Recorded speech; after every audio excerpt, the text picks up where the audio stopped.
called it a coffin, not as insult, but inevitability. At the edge of the Delvian break, the Dominion fleet loitered in a diamond spread, sensor buoys flickering in a synchronized grid. Each vessel gleamed obsidian under the twin suns of Varel, bristling with rail coils, particle lances, and layered shield harmonics. Supreme Commander Trellin paced the primary observation arc of the VSS Gorham. "They're transmitting again," said Sub-Officer Clenth. The message blinked once, looping. A single phrase. No warheads, no shields, just us. The bridge fell silent. Then the laughter began. It rippled through the crew. Contemptuous, high-pitched, bored. "Primitive madness," Trellin muttered, mandibles twitching with amusement. "Let them arrive. We'll archive the wreckage." The coffin ship exited slipspace 10 kilometers off-grid, a flicker. Then real space distortion. No emissions, no escort, just one massless profile hovering against a starlit fracture. It was angular, asymmetric, visibly unfinished.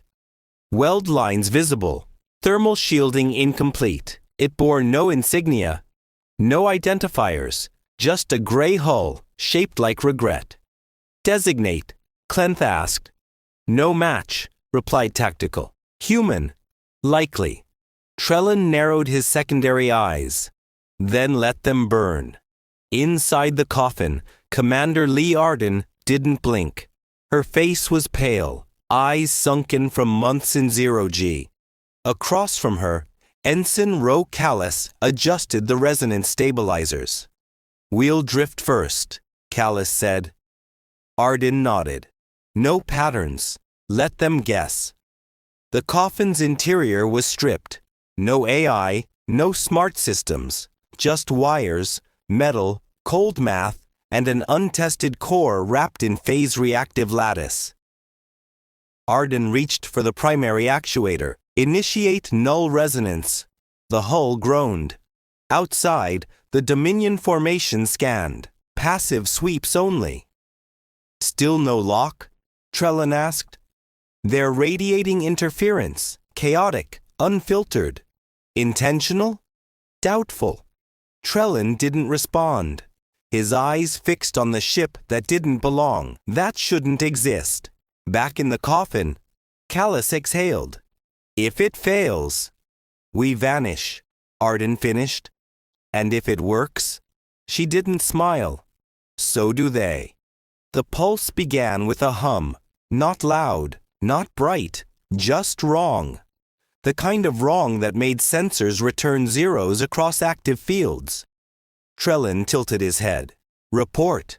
Sector variance. Something's folding. Attack? No weapons discharge. No emissions. One Dominion frigate listed left." A ripple passed beneath its stabilizers.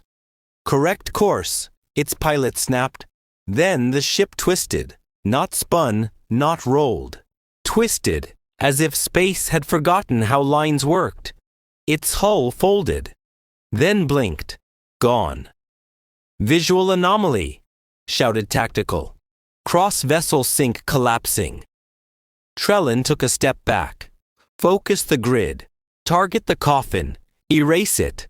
Lances fired. Particle trails screamed across the void. They missed.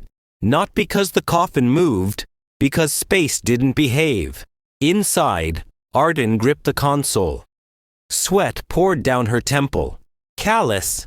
Vectors collapsing. But they're coupling. Residual folds linking. "Target the central node," she ordered. The second pulse fired. It wasn't energy. It was subtraction. One cruiser, then two, simply ceased. Trellin's voice cracked. "Shield harmonics. Failover. There's no anchor," someone screamed. Inside the Gorham, chaos bloomed. Consoles exploded. Artificial gravity flipped. Crew screamed as their footing reversed. Limbs crushed against restructured bulkheads. Trellin crawled toward the command interface. Cut link to the core. No one heard. The core had folded. Gorham crumpled from the center out. Its name dissolved letter by letter. Arden slumped. Callus caught her elbow. 3 left. Let them come. They did. Furious. Vessels curved like daggers, tearing space with acceleration. Callus whispered, "They're not thinking." Arden just reached. One final pulse. The last 3 ships fell, not from impact but memory. The space they occupied refused to remember them. Trellan's voice, disembodied over a corrupted relay. "This is not war. This is something else." Then silence. The coffin ship drifted. Systems off. Core quiet. Only the stars bore witness. Humanity's warning had been clear. No warheads, no shields. Just them. And the galaxy had mocked the coffin, until it became one.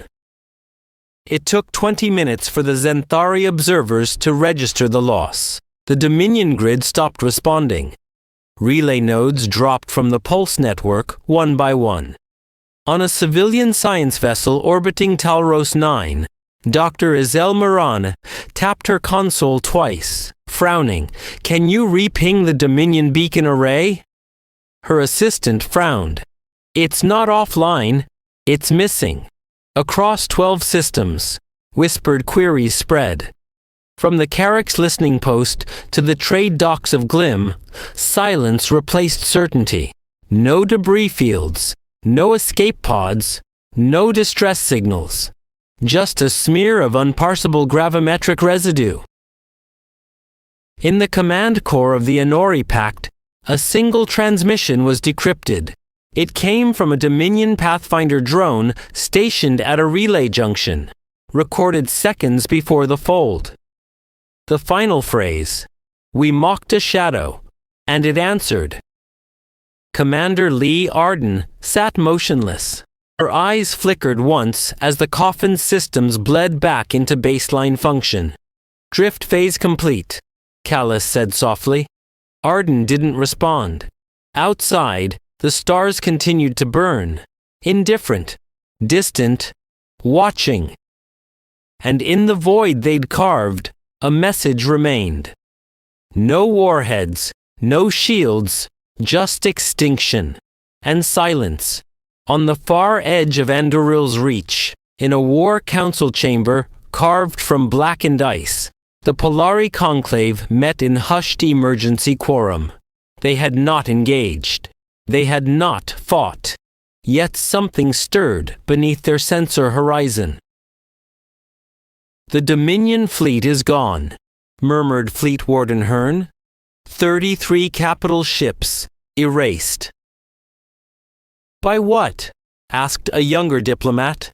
"A concept," said Hearn, "draped in a hull."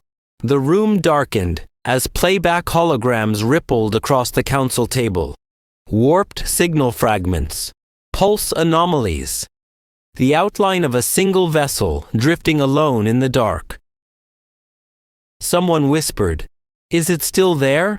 "No," replied Hearn, "but the absence is elsewhere." Deep in a vault beneath Luna Prime, Earth's Directorate of Containment received a secure burst feed from the manifold array. Code Black, Priority 1. A redacted manifest scrolled in silence. Arden, Callus, status, unknown. Pulse core, cold. Event field, persistent. System status, observing.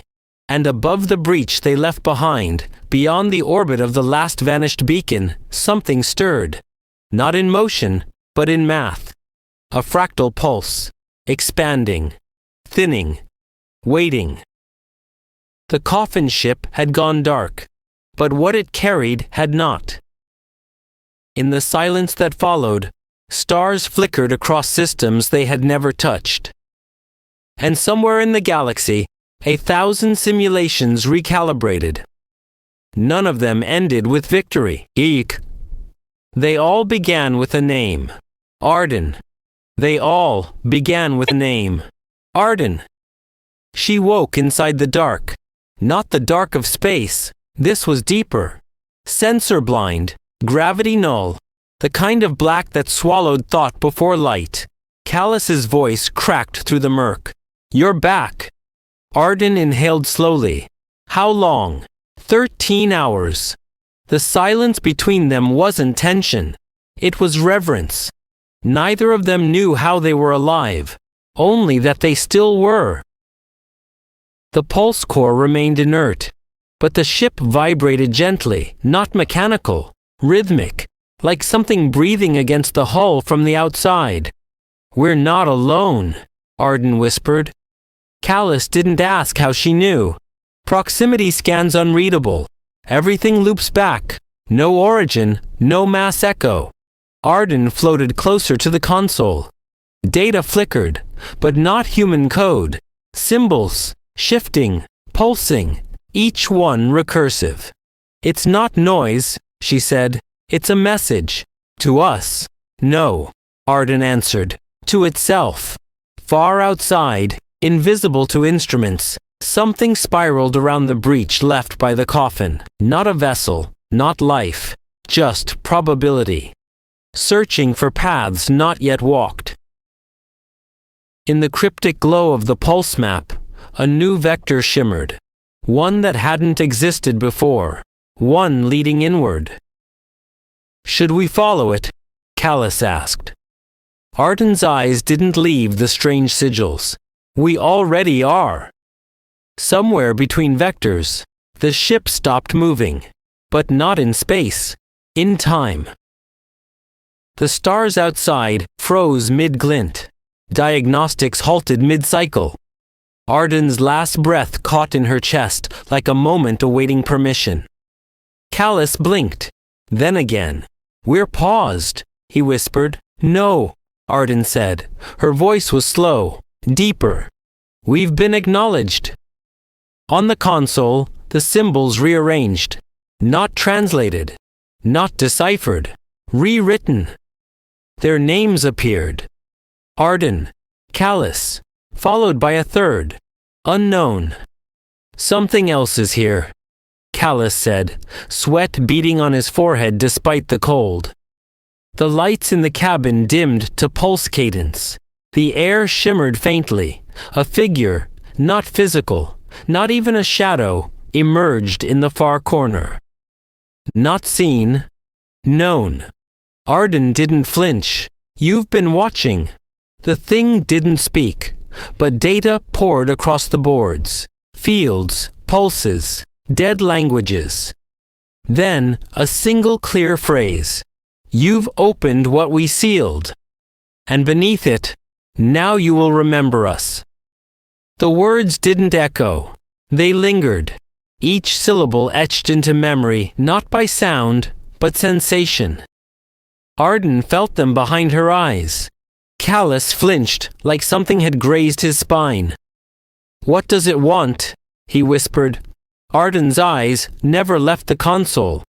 It doesn't want. It remembers. The pulse map pulsed once, then collapsed into a spiral of ancient sigils. One matched nothing. Not human, not dominion, not any known lexicon.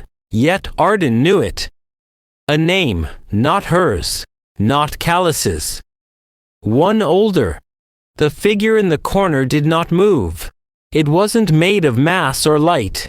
It was made of consequence. Arden spoke softly. You were buried. We were sealed. Why?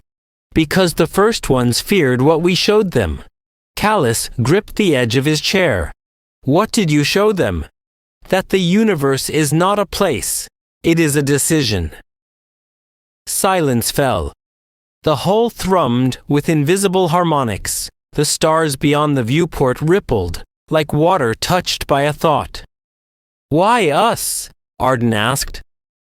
Because you built a coffin and filled it with instinct, not control. You made a tool without understanding, and it listened. The pulse core vibrated. Unpowered, yet aware. Now it dreams in your shape, The figure shifted, without moving. A ripple of intent, brushing the inside of reality. On the console, symbols bled into geometry, into vectors no computer could parse. Callus blinked. Pupils dilated. Arden, it's rewriting space-time constants. Arden's breath slowed. No, it's remembering them, before they were fixed. Do not fear, you are not its prisoners. You are its origin. Callus's hands trembled. I don't think we were meant to survive the pulse. Arden turned to him calm. We didn't. The silence that followed wasn't empty. It was expectant. A tone vibrated through the air. Low, harmonic, impossible to localize. The figure turned, or rather, shifted focus. Arden felt her name pressed against her thoughts like a fingerprint of intent. Callus gasped. It's asking permission. Arden nodded once. It doesn't need a door, but it waits for us to open it. The console glowed with pulsing invitation. One glyph, trembling, one choice. She touched it. Reality shuddered. Not broken, but rewritten. The walls of the cabin stretched, then folded inward without compression. Lights bled into dark, then reversed. She felt herself multiply, collapse, expand again. Then quiet. Arden stood in the same place. So did Callus. The ship hummed softly, its systems nominal. But the stars outside had changed. Different constellations. Different void. They were not where they had been. And they were not who they had been. Arden blinked. Her thoughts moved faster than language. She reached for a console, but her hand paused mid-air, like her nerves had been rewired to ask the space around her for permission. Callus stepped forward. Everything's functioning, but we're offset. Offset how? He rotated a dial. Every scan is mirrored. The signals echo backward, like we're reading the reflection of a universe instead of the thing itself. The figure was gone, but its presence hadn't left. The console displayed no coordinates, just a phrase. Observation phase. Initiated. A timer began counting upward. No units, just moments. Outside the viewport, a structure emerged. Not built, not anchored, not real, and yet undeniable. A spiraling lattice of light and void, turning on axes that broke dimensional rules. Its movement wasn't rotation. It was a decision unfolding. A memory re-expressed as place. Callus whispered, I think this is what the pulse remembers. Arden narrowed her eyes. Then let's remember it back. She pressed her palm to the console. The glass didn't light up. It melted softly, reshaping to match the geometry outside, as if the ship had decided she was correct. The viewport dimmed, filtering raw data instead of light. The lattice structure spun once, then stilled. Each axis aligned. And it opened. Not a hatch, not a portal. A thought made hollow. A space within an idea. Callus gasped. Arden, something's inside it. Inside the lattice, a second shape unfolded. Fractured, unfinished, but human. A ship, just like theirs. But older. And waiting. Arden leaned forward. It's not a copy. It's a predecessor. Callus studied the hull. There's no registry, no insignia. It looks like it was never meant to be seen. The ship drifted in stillness, encased in the folds of the lattice's memory, as if plucked from a past the universe forgot to archive. The pulse map shifted again. Symbols returned. Faster this time, urgent. A single line translated. Echo confirmed. Phase link required.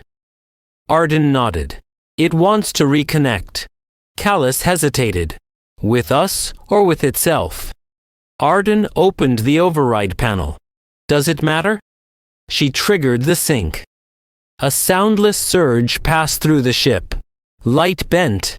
Their vision narrowed into a single vanishing point, then widened all at once. The two ships were no longer separate, not visually, not conceptually. They were one. Arden stood on the bridge of a vessel that had never flown, yet she remembered every rotation of its hull, every calibration. Callus gripped a console that did not exist, but it obeyed his touch.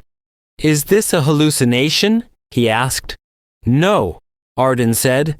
"This is heritage." A memory projected itself through their senses.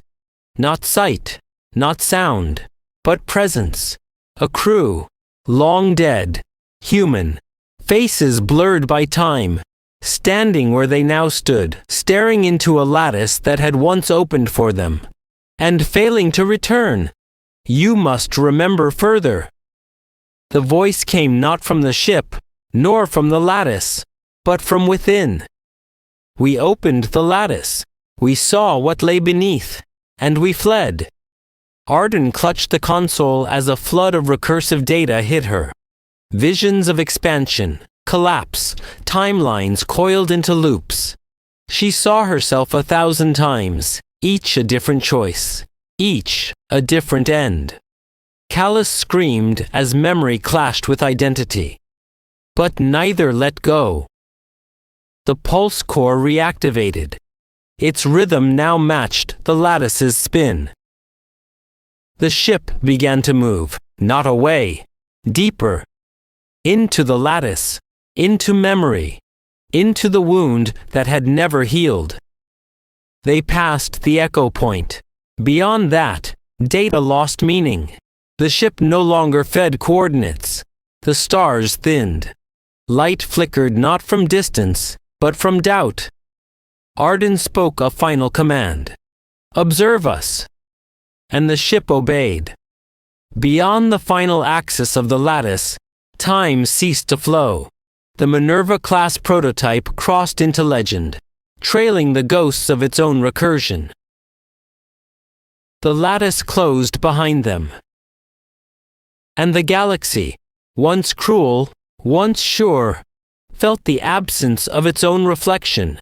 One ship, no warheads, no shields, just memory, and something new, born in silence. End of transmission.